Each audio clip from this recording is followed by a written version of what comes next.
ವೀಕ್ಷಕರೇ ನಮಸ್ಕಾರ. ವೀಕ್ಷಕರೇ, ಮೇ ತಿಂಗಳಿನಿಂದ ಸಿಂಹ ರಾಶಿಯ ಜನರಿಗೆ ಬರುವಂತಹ ಅದೃಷ್ಟಗಳೇನು ಅಥವಾ ದುರಾದೃಷ್ಟಗಳೇನು ಅಥವಾ ಯಾವ ಕೆಲಸಗಳನ್ನು ಮಾಡಿದ್ರೆ ಅವರಿಗೆ ಜೀವನದಲ್ಲಿ ಅದೃಷ್ಟದ ಬುತ್ತಿ ಅನ್ನುವಂಥದ್ದು ಬರ್ತದೆ ಅನ್ನೋದನ್ನ ಈ ಒಂದು ವಿಡಿಯೋದಲ್ಲಿ ನಾನು ನಿಮಗೆ ತಿಳಿಸ್ಕೊಡ್ತಾ ಇದ್ದೇನೆ.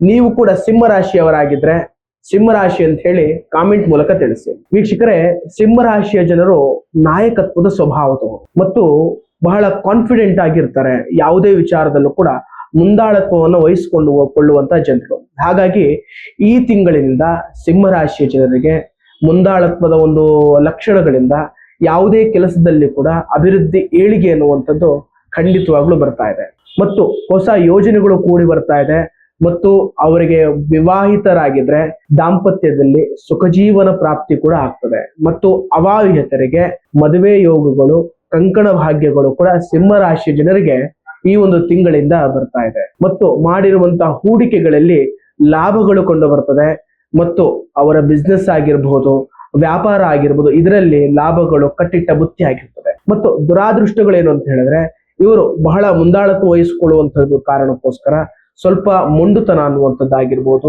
ಅಹಂಕಾರದಿಂದ ಅವರ ಕೆಲಸಗಳನ್ನ ಕಳ್ಕೊಳ್ಳುವಂಥದ್ದು ಅಥವಾ ಮಾಡುವಂತ ಕೆಲಸಗಳಲ್ಲಿ ಸ್ವಲ್ಪ ಸೋಲುಗಳನ್ನ ಅನುಭವಿಸುವಂಥದ್ದು, ಈ ರೀತಿಯಾಗಿರುವಂತಹ ಅನುಭವ ಈ ಒಂದು ತಿಂಗಳಿನಲ್ಲಿ ಸಿಂಹ ರಾಶಿಯ ಜನರಿಗೆ ಬರ್ತಾ ಇದೆ. ಮತ್ತು ಉಗ್ರ ನರಸಿಂಹನ ಆಶೀರ್ವಾದ ಸಿಂಹ ರಾಶಿಯ ಜನರ ಮೇಲೆ ಇರೋ ಕಾರಣಕ್ಕೋಸ್ಕರ ನರಸಿಂಹಸ್ವಾಮಿ ದೇವಸ್ಥಾನಕ್ಕೆ ಹೋಗಿ ಯಾವುದಾದ್ರೂ ಒಂದು ಅರ್ಚನೆ ಆಗಿರ್ಬೋದು, ಪೂಜೆಗಳನ್ನಾಗಿರ್ಬೋದು ಮಂಗಳವಾರ ಮಾಡಿಕೊಂಡು ಬನ್ನಿ. ಹಾಗಾಗಿ ವೀಕ್ಷಕರೇ, ಈ ಒಂದು ವಿಡಿಯೋ ನಿಮಗೆ ಇಷ್ಟವಾದಲ್ಲಿ ಲೈಕ್ ಮಾಡಿ, ಶೇರ್ ಮಾಡಿ ಮತ್ತು ನನ್ನ ಚಾನಲ್ ಅನ್ನ ಸಬ್ಸ್ಕ್ರೈಬ್ ಮಾಡಿ. ನಮಸ್ಕಾರ.